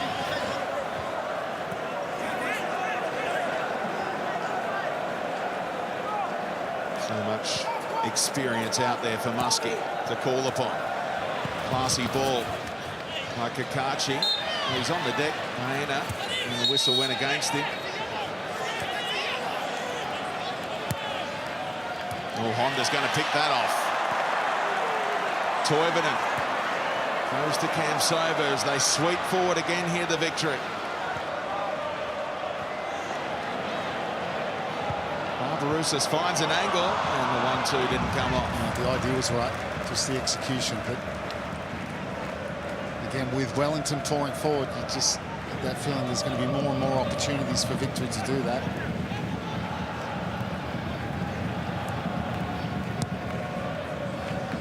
And third goal really knocked the stuffing out of Wellington. See, when Toivonen scored, their heads went down, so it's a long way back.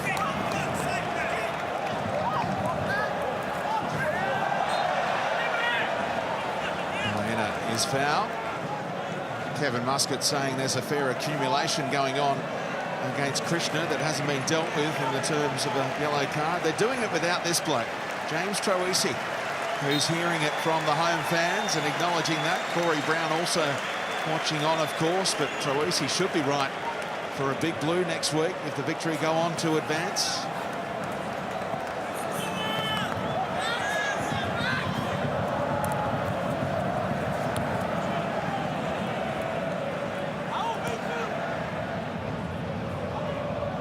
Sticking with that back three and the wing backs. Wellington. Oh, given away by Burgess this time. Didn't see Barbarousa seemingly. And Rufer is going to pick up his 11th yellow card for the campaign as we check in with Adam Peacock. Yeah, thanks, Speedy. Just around that goal. So before Melbourne Victory broke, Sarpreet Singh gave the way on the edge of the Melbourne Victory box, and Mark Rudden went off his brain. He wanted him to play it wide. He tried to cut through the middle, lost it, transition. They were burnt heavily. After that goal, Kevin Muscat called Terry Antona straight over and said, "You've got to drop deeper." So he's playing in a more defensive-orientated midfield position next to Raul Baena at the base of that midfield. Keisuke Honda's gone centrally, so Muscat's trying to avoid what happened in the 10 minutes before that goal where Wellington were running amok through that midfield. Williams off, Killian Sheridan on. The Irishman, who tends to make things happen if Wellington need them to happen. And they certainly need that in the last 13 minutes plus stoppage time here. Well, Honda's already dropped it on the head of Niedermeyer once. That time Kopczynski got the header clear. Barbarousa across to thwart any counter.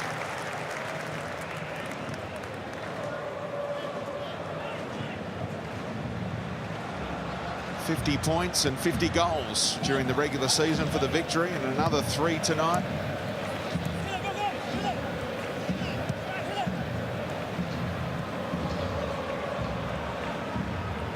Well, for Wellington, they've got to find a way to get Sarpreet Singh on the ball.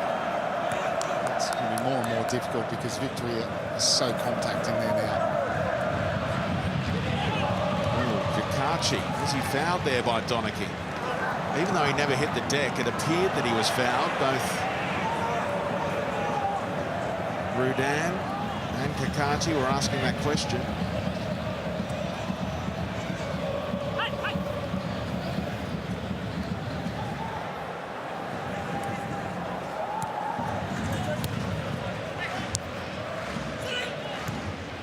Lovely pass again from Singh. And Rufer through the legs of Antonis asking for a touch.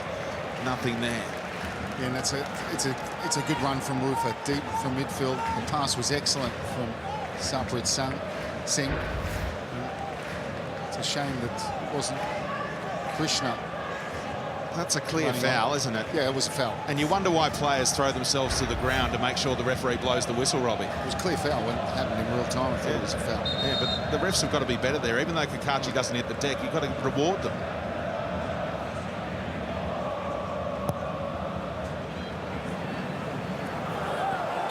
Durante nudging Toivonen underneath it, somewhat needlessly.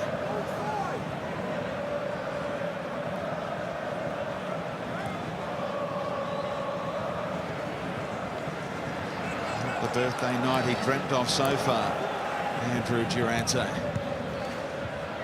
Baena getting forward. Well, there's no one for the Knicks to try and get on the end of that. Suspicion that Donachie controlled it with his arm.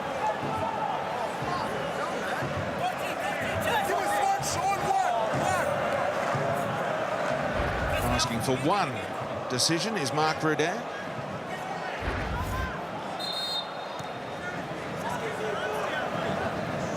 Sean Evans telling these two to just keep their arms to themselves. Take 2 on the throw-in.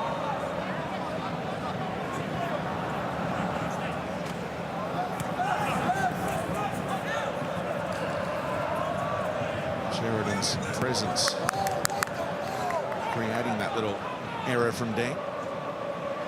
Inside the final 10 of the 90. Anywhere will do. Donachie found Toivonen on the chest. Layoff was expert again. Keisuke Honda to Kamsoba. Forced a little wide, goes back to Honda, who may have been trying to tee up Toivonen, not sure. Yeah, I think he got caught in literally the two minds. What about the layoff from Toivonen? For Honda, finds Kamsoba, who can't shoot with his left. The angle's narrowed. Maybe he was trying to play that to Toivonen. Thought he was looping around the back, and Toivonen made the more direct run, didn't he?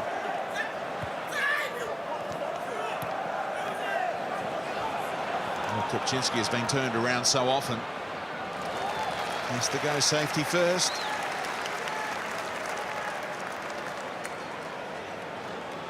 Unable to retrieve the situation when Barbarouses scored his goal tonight.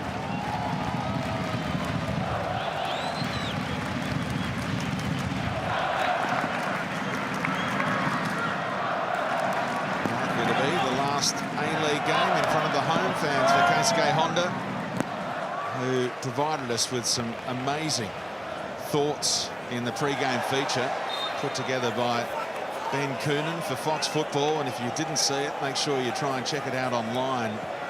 Just the way that he spoke about his teammates. He said that about Tommy Deng, he's too good a bloke. He's got to get a bit more selfish if he wants to take his career to the next level. Praised Barbarouses. Loves what Toivonen's about. What an addition he's been for 1 year down under Keisuke Honda. Here's a foul on the Knicks. Almost the same spot from where Honda dropped the free kick in for the opener from Niedermeyer.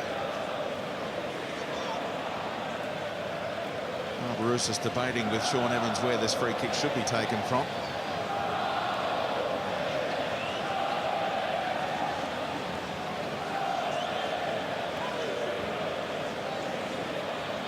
What can Singh do with it? Flights it deep, and you heard the shout of keeper from Lawrence Thomas. Had a nibble at the heels from Krishna. Well, how many fouls is that now committed by the Fijian? Well, just ask Kevin Muscat, because I think he's been counting. Because he just asked the fourth official, I think, that exact question. I think he was using his second hand for the count as well. Carl Valeri is being prepared on that Melbourne victory bench. Handy player to bring on with a 2-goal lead.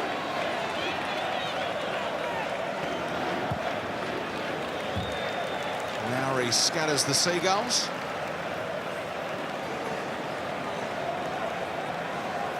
It's been really good in the second half, Melbourne victory. And Kevin Muscat said to them, must have said at half-time to up it a bit. Their intensity, and I think he tweaked it a little bit. They pressed higher and they certainly got that reward, particularly through the goal from Barbarouses. Just as Wellington, they were gathering a bit of momentum for an equaliser. Toivonen with absolute class put in the third. Still time to go, but time is now the enemy for Wellington. And this was the selection surprise tonight. Baena starts, Kamsoba starts, and Valeri drops to the bench. Worried about the pace of Wellington. Next week, Valeri could be a starter against Sydney FC, but you'd have to say Kevin Muscat and his coaching staff have got it bang on. Yeah, and they thought, on the team sheet, it had a diamond, and he started with a 4-3-3. Now, at times that they had difficulty in that first half, but once they started pressing higher up the pitch, they certainly got a lot better in the second half. You can see that reaction from Kevin Muscat. He's loved the job Baena has done, and the victory have loved what this guy has brought to the club. Absolute role model citizen, Carl Valeri.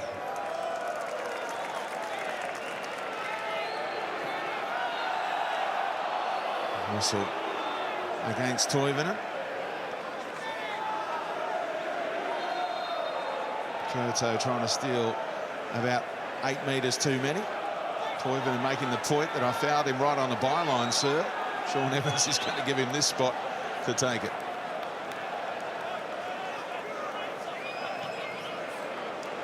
Big up and under from Broxham, and Barbarouses is interested. Kuczynski. Burgess fired it straight into his teammate.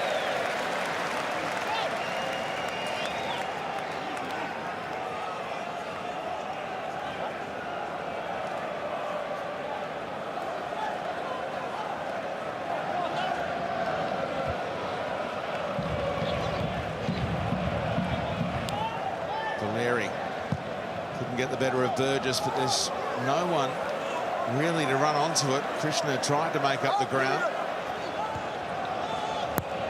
Thomas drives it low, helped on by Valeri.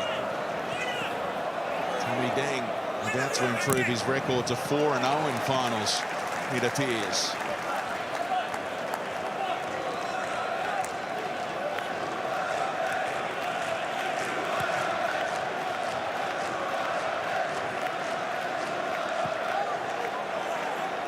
Sheridan the target.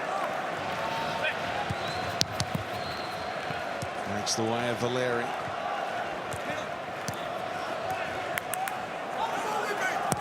Barbarouses searching for Campsoba. Curto, well, he could have let it come into his area. Elected to clear it outside.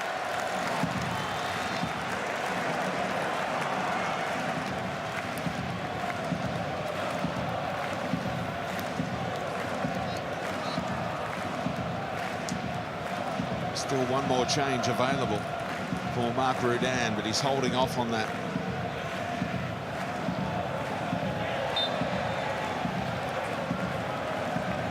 Callan Elliott.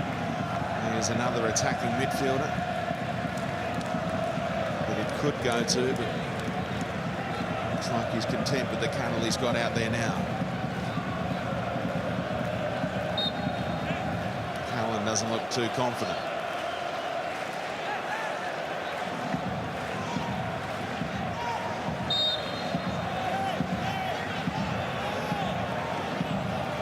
Saying to Toivonen, get into the mixer.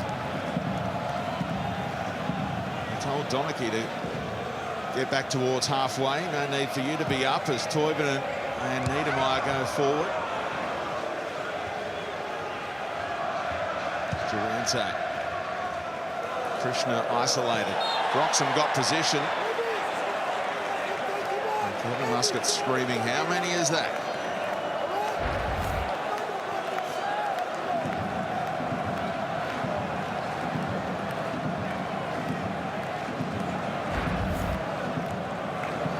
Going to get called upon. The 19-year-old. 23 fouls conceded, and at least 6 or 7 of those have been by Krishna.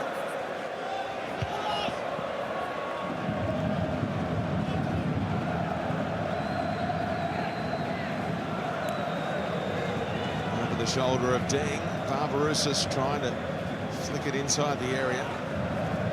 He'll win it back here, but Honda is deemed to have committed the foul. Time for that third and final change, and Lowry is off. Hasn't been his night in that right wing-back role, Robbie. No, look, and particularly in the first half, had a lot of times when he could have gone forward, and he did. Look, he hasn't been poor, but he certainly looked a little bit, maybe slightly overawed by the occasion, maybe. There's no doubt in my mind that Louis Fenton was a big loss for Wellington. The victory being very professional in the last 15 minutes. Krishna trying to whip it across the face. Antonis was in the road. Hooked clear by Deng. Barbarouses goes up. And Donachie can finish the job off. Singh trying to help it on.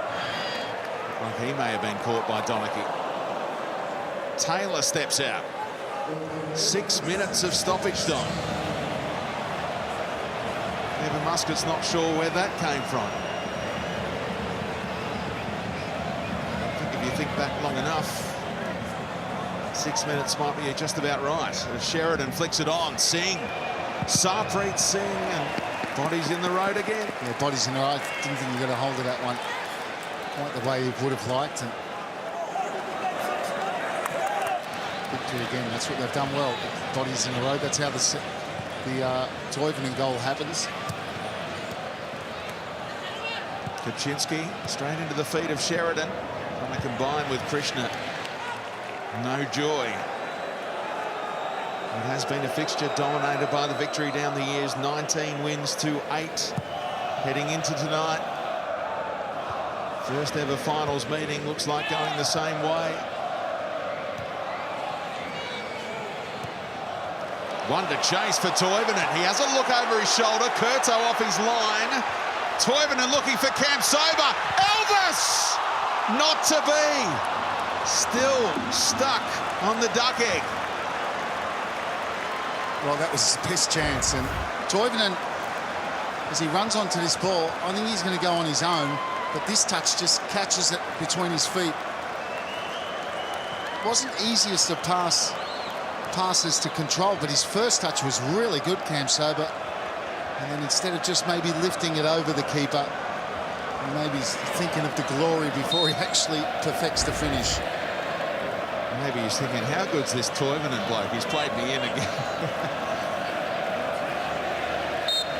The Mike Cockrell medalist. He's going to have more minutes in this finals campaign to try and score that goal. The run from Toivonen, though, the way he bent it, just everything he does just oozes quality. Here he is again. Oh, flicks it over the top of Kuczynski, who's already been yellow carded.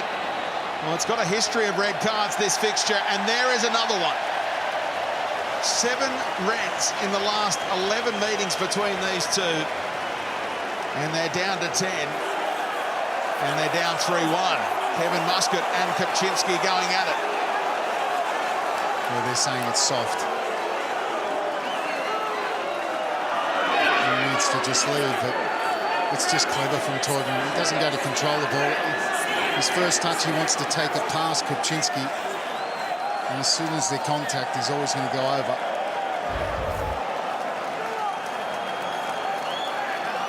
It's an absolute out-and-out yellow card offence. It's not much. Sino's just trying to clip the ball over. He feels Kuczynski coming. Kuczynski, instead of just letting him go.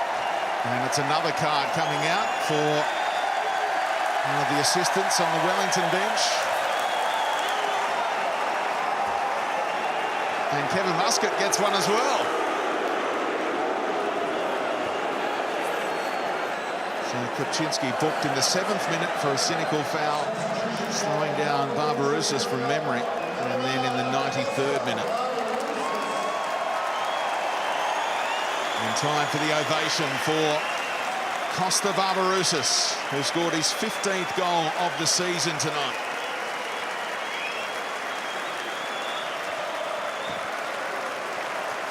And it could be a farewell in terms of A-League games for the victory at this venue. He's keen to see what's on offer for him contract-wise overseas. And now, Krishna was trying to give him the hurry up on the way off. Will that lead to a booking for Roy?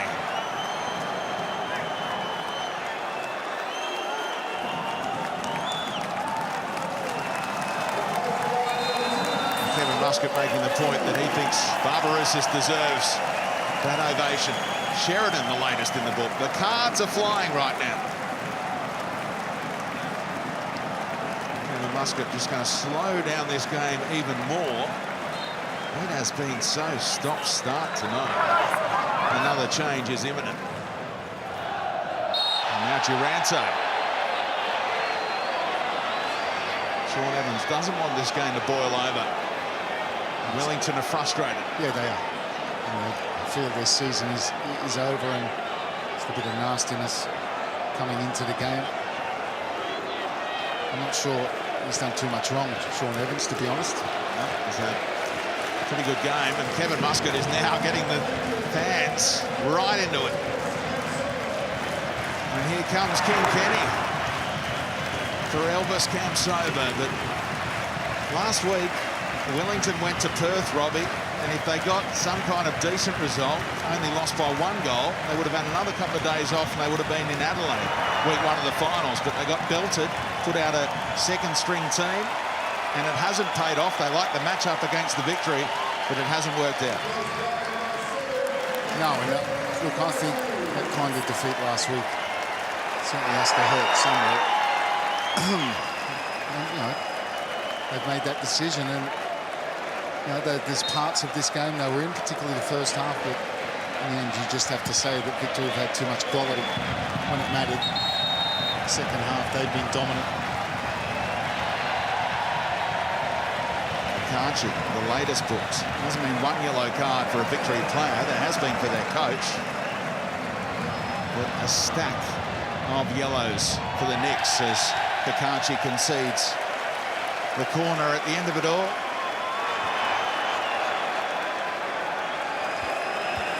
Seven yellows and a red for the Wellington players. You sum up Wellington's season, you know, they played finals football. I think when the season started, there wasn't much hope of that happening from a lot of people. We're certainly not thinking that. So,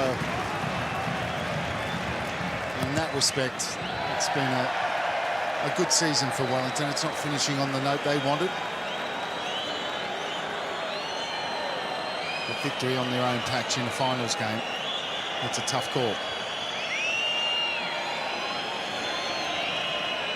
Mark Rudan's tenure as Wellington Phoenix coach coming to an end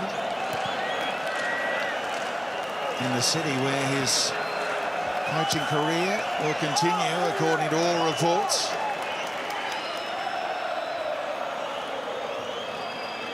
Sean Evans has a little glance at his watch. Well, no one does knockout finals football quite like the Melbourne Victory. They knock off the Knicks and go on the road again. It's a big blue in week 2 of the finals for the 2nd year in a row. Wellington's 7-year wait for a finals win goes on.